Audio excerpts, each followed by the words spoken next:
আজ ঘন আষাঢ়,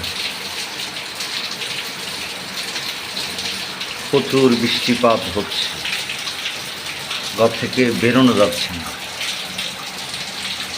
সারা রাত ধরেও বৃষ্টি হয়েছে, সকাল থেকে এত বেশি বৃষ্টি হয়েছে যে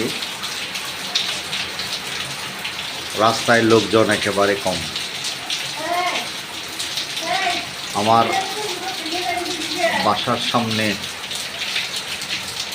যে জমিগুলো আছে সেগুলো পানিতে ভরাট হয়ে গেছে।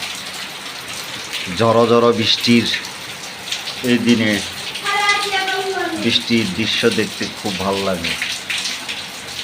আমি নিজে আমার বাসা থেকে এই বৃষ্টির দৃশ্য দেখছি, মনে এক শিহরণ জাগানিয়া অনুভূতি। বৃষ্টি, হাই বৃষ্টি, গ্রীষ্ম যখন আসে, খরতাপে প্রকৃতি যখন একেবারে উত্তাল থাকে, তখন আমরা বৃষ্টির জন্য হাহাকার করি। কিন্তু প্রচুর বৃষ্টি আমাদের জীবনকে আবার শ্লথ করে দেয়। বন্যা আসে, সব কিছু ডুবিয়ে নিয়ে যায়। যেমন 2024 সালের প্রলয়ঙ্করী বন্যায় ফেনীর এমন কোনো বাড়িঘর নেই ফেনী জেলার যেগুলি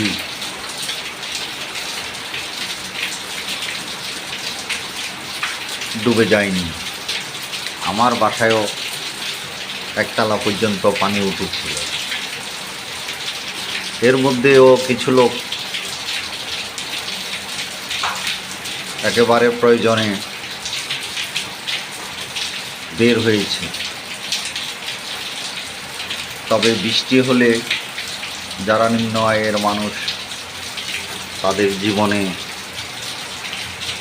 রোজগার ব্যাঘাত ঘটে।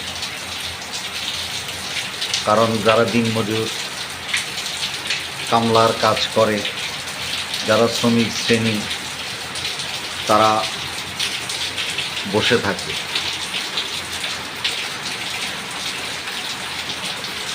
কিন্তু একদিন বসে থাকলেই তাদের চলে না। যারা দিনে আনে দিনে খায়, তাদের অনেক কষ্ট হয়। যারা মধ্যবিত্ত আছে তারা ও উচ্চবিত্তরা বৃষ্টিটাকে ভালোভাবে উপভোগ করে এবং ইলিশ খিচুড়ি খায়, নানা ধরনের বিনোদনের মাধ্যমে দিন কাটিয়ে দেয়।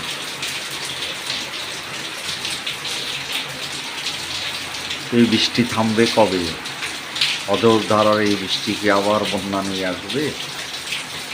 আমরা কি আবার বন্যায় পতিত হব? এই প্রশ্ন অনেকের। আমার স্ত্রী তো বৃষ্টি হলেই আঁতকে ওঠে, না জানি আবার বন্যা আসে। বৃষ্টি প্রকৃতির একটি দান।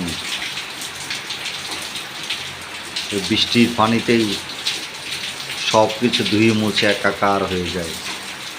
সবুজ তার নতুন জীবন পায়। কিশোরেরা আনন্দে মেতে ওঠে। ছোটকালে আমরা নিজেরা ফুটবল খেলায় মত্ত হতাম উন্মুক্ত মাঠে। অবশ্য এখন মাঠও সংকুচিত হয়ে যাচ্ছে, খালি জায়গায় উঠছে অট্টালিকা, দালান, জনসংখ্যা বাড়ছে হু হু করে, কর্মসংস্থান কমে যাচ্ছে। যদিও ফেনী মানুষকে ধনী মানুষ বলা হয়, এটা রেমিটেন্সের কারণে। কারণ ফেনীর এমন কোনো পরিবার নেই যারা